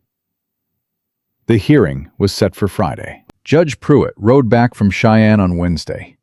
He set up in the town hall, a one-room building with a raised platform at one end that served as courtroom, church, and dance hall depending on the day of the week. Thursday evening, Clara sat on the porch and didn't speak for an hour. Elias sat with her. He'd learned by now that her silences had different textures. There was the scared silence, tight and watchful. The angry silence, hard as iron. The thinking silence, where her eyes went distant and her hands went still. And this one, the one he hadn't seen before. Heavy, deep, like she was standing at the edge of something and looking down. "I keep thinking about what he'll say," Clara finally said. "Cyrus? He'll have a story. He's always got a story. He'll say I was troubled. He'll say I was wild. He'll say he took me in out of the goodness of his heart, and I repaid him with lies." And some people will believe him because it's easier to believe a man in a coat than a girl with scars. Some people might, but Pruitt won't, and the record won't. The record. She said it like she was tasting the word. "You know what scares me most? Not that they won't believe me. That they will. That I'll say everything out loud and it becomes real, official, written down. Right now it's mine. It happened to me, inside me, and nobody else can touch it. But once I say it in that room, it belongs to everyone. Every person in town will know. They'll look at me and they'll see it. Every time. Forever. Or they'll look at you and see someone who survived it. That ain't always better, Elias. Survivor is just another word for damaged. People say it like it's a compliment, but they mean it like a warning." Elias turned to face her. "Clara, listen to me. I was at Antietam.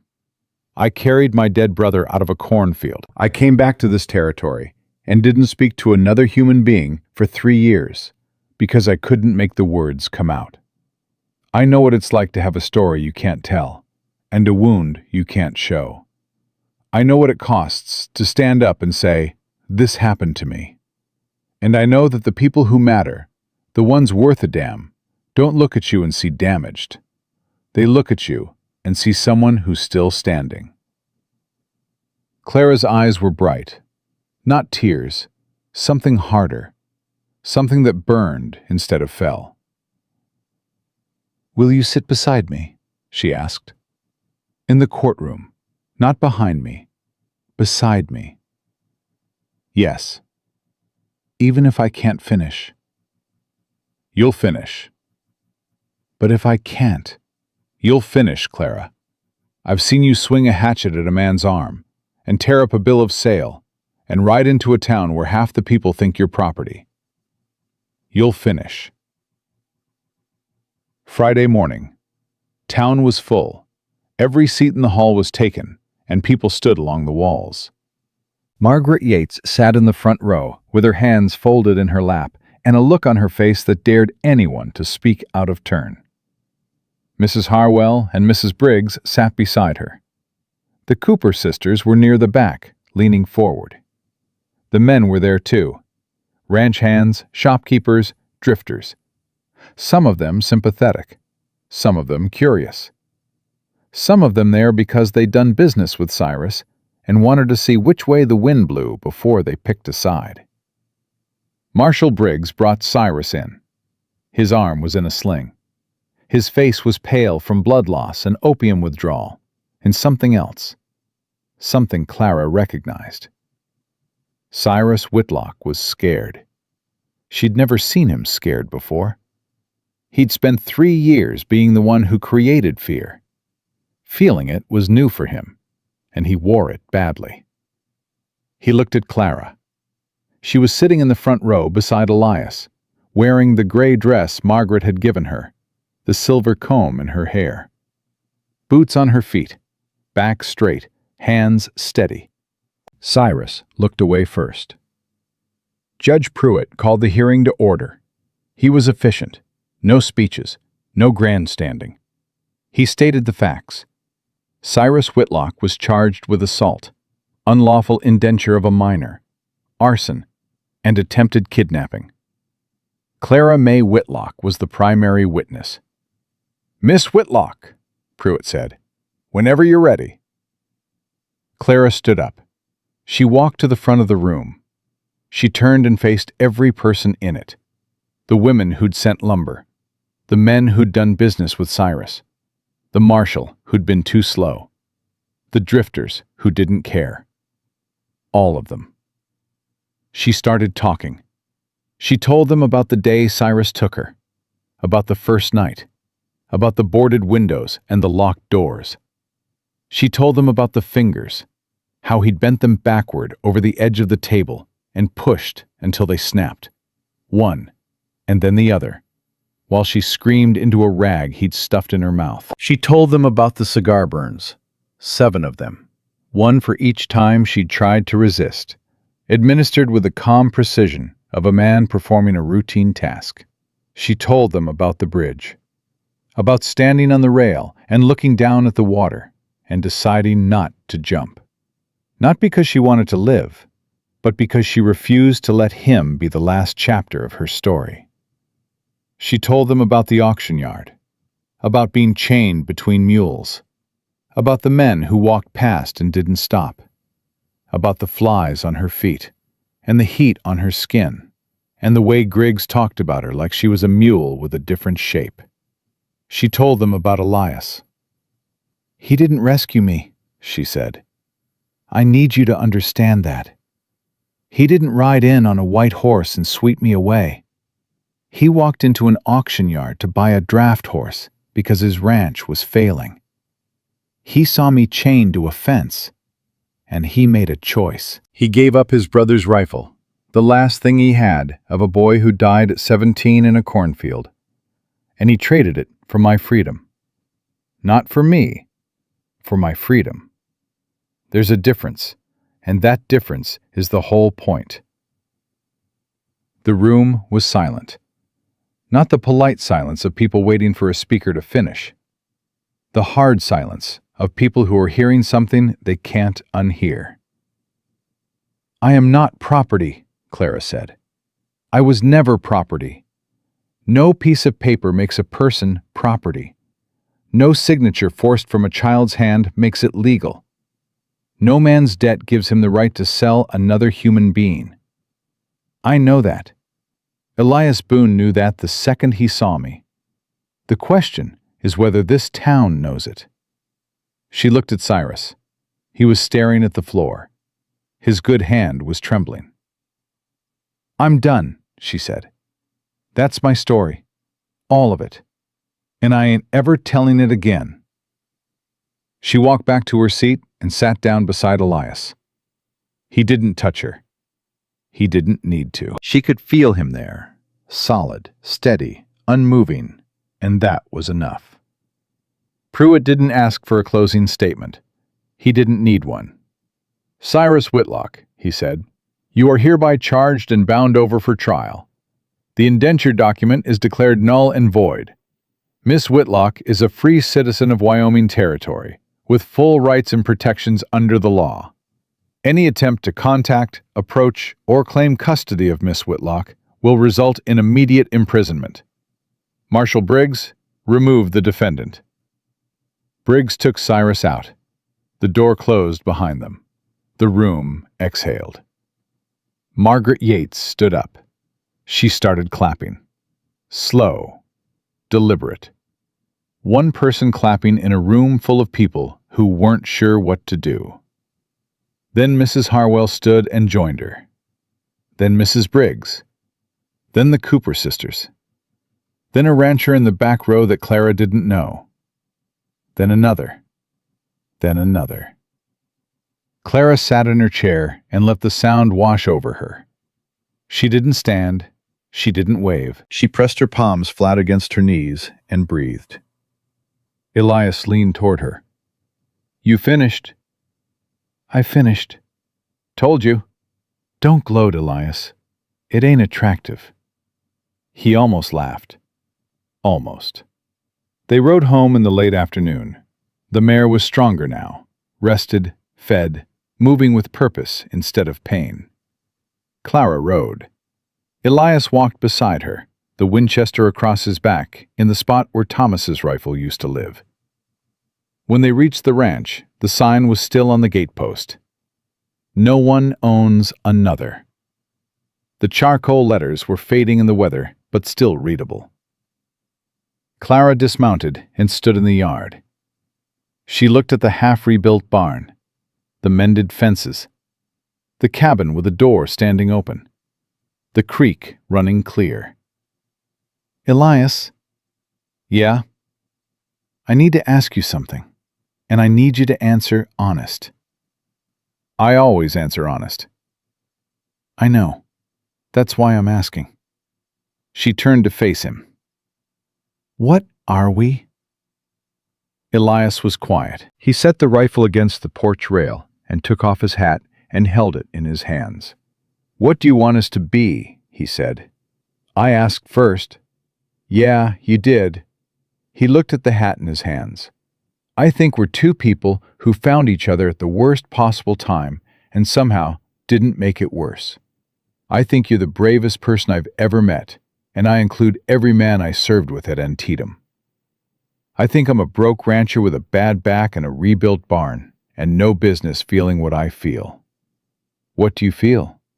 "Like I'd give up another rifle for you, and I ain't got another rifle." Clara stepped closer. "That's not an answer." "It's the best I got." "Then I'll give you a better one." She took another step. They were 2 feet apart now, close enough that he could see the silver comb in her hair and the scar on her wrist and the way her gray eyes had something new in them. Not fear, not caution, not calculation. Something warmer. Something that had roots. "I choose you," she said. "Not because you saved me. You didn't save me. I saved myself the day I decided not to jump off that bridge. What you did was open a door, and what I'm doing right now is walking through it." "Clara, I'm not finished." She held up her hand. "I choose you because you gave me a choice, because you slept in a barn, because you knocked on your own door, because you asked me what I thought and waited for the answer. Because when I told you I'd burn your cabin down, you said, 'Fair enough.' Because you let me ride to town alone and you didn't follow." "I wanted to follow." "I know. That's why it mattered that you didn't." Elias put his hat back on, took it off again, put it on again. He didn't know what to do with his hands when they weren't holding a rifle, or a hammer, or a fence post. "I ain't good at this," he said.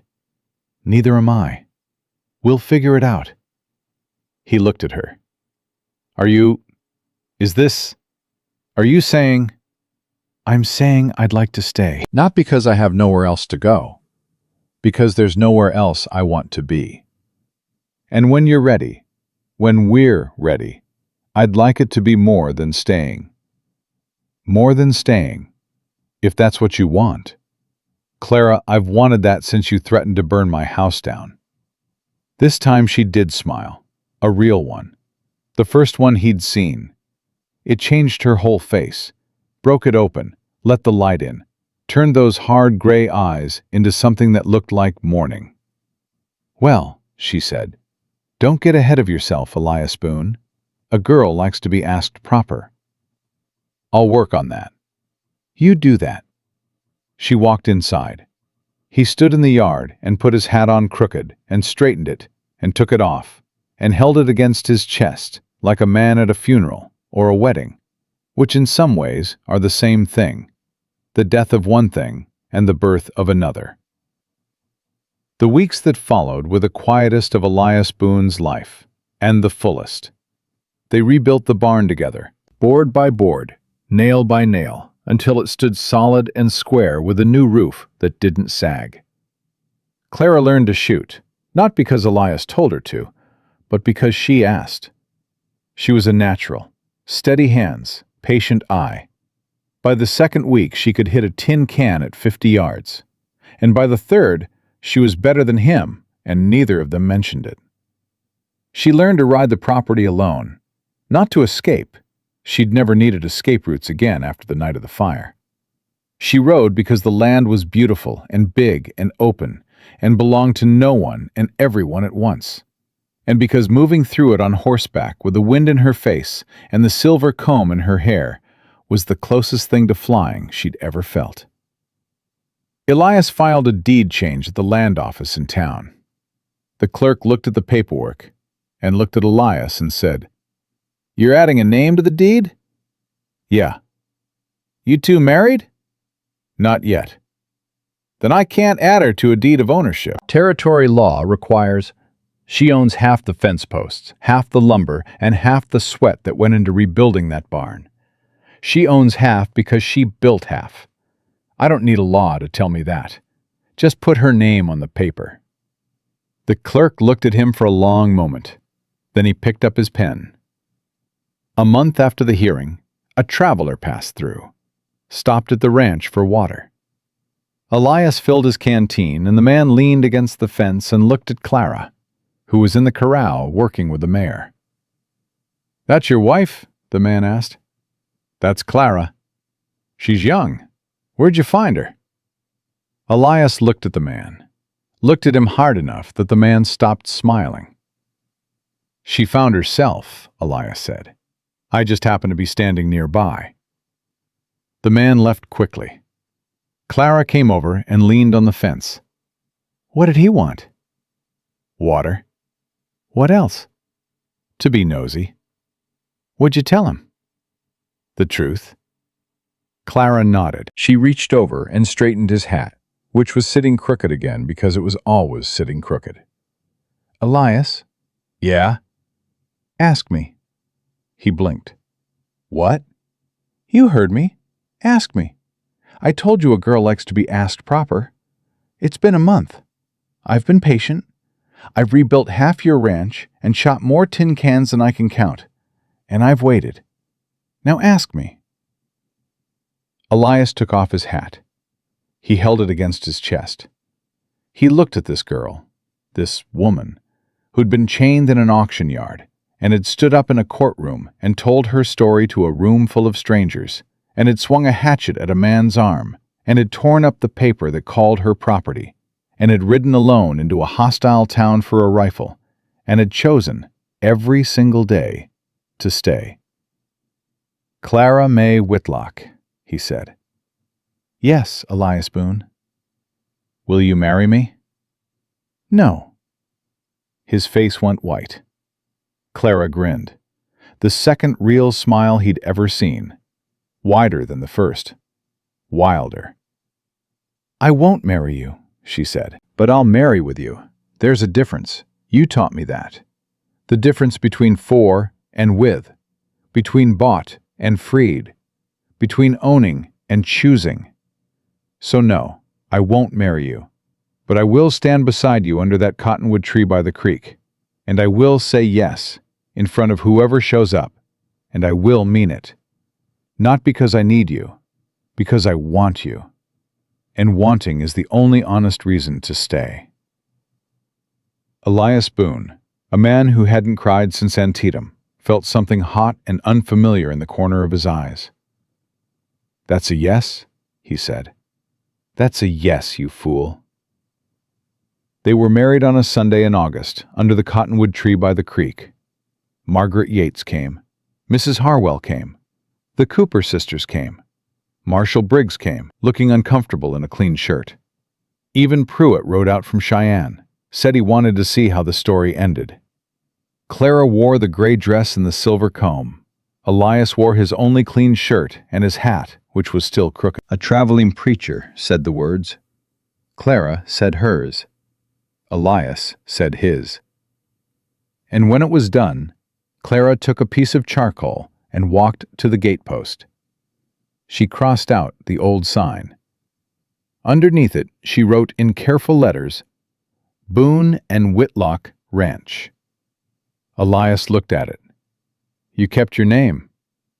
"I earned my name. I ain't giving it up." "I wouldn't ask you to." "I know. That's why I'm keeping it." That evening, after the guests had gone, and the dishes were washed, and the chickens were settled, and the mare was brushed, and the new barn door was closed, and the cabin door was open, always open, Clara sat at the table and wrote a letter. She wrote it slow, in careful handwriting, pressing hard on the pen. She didn't show it to Elias. She folded it and put it in Thomas's wooden box, under the photograph and the brass button, and closed the latch. Elias found it months later, on a cold morning when the first frost hit, and he went looking for Thomas's photograph, because he wanted to remember his brother's face. He unfolded the letter and read it. "Elias, you didn't save me. I need you to know that, because the truth matters more than the story. You didn't save me. You opened a door. You stepped back. You gave me room to breathe, and space to choose, and time to remember that I was a person before Cyrus made me a thing. That's not saving. That's something harder. That's trusting someone to save themselves and standing close enough to catch them if they fall. I stood on a bridge once and decided to live. I stood in an auction yard and asked a stranger to buy me. I stood in a courtroom and told my story out loud. I stood in the yard and asked you to ask me. Every one of those was my choice. But every one of those was possible because you were standing nearby. Not in front of me, not behind me, beside me. That's where you've always been. That's where I want you to stay. Clara May Whitlock Boone. P.S. Tell Thomas I'm taking good care of his comb. Elias folded the letter. He put it back in the box. He closed the latch. He walked outside and stood in the yard and looked at the ranch, the new barn, the mended fences, the sign on the gate, the cabin with the open door, and the woman inside it who had chosen him not because she had to, but because she wanted to. He put his hat on straight for once. And in Black Hollow Valley, Wyoming Territory, in the summer of 1886, on a piece of land that wasn't worth much by any measure except the only one that counted, two people who had been broken by the world built something the world said couldn't exist. Not a rescue, not a transaction, not a debt repaid or a bargain struck. A partnership, equal ground, shared name, chosen.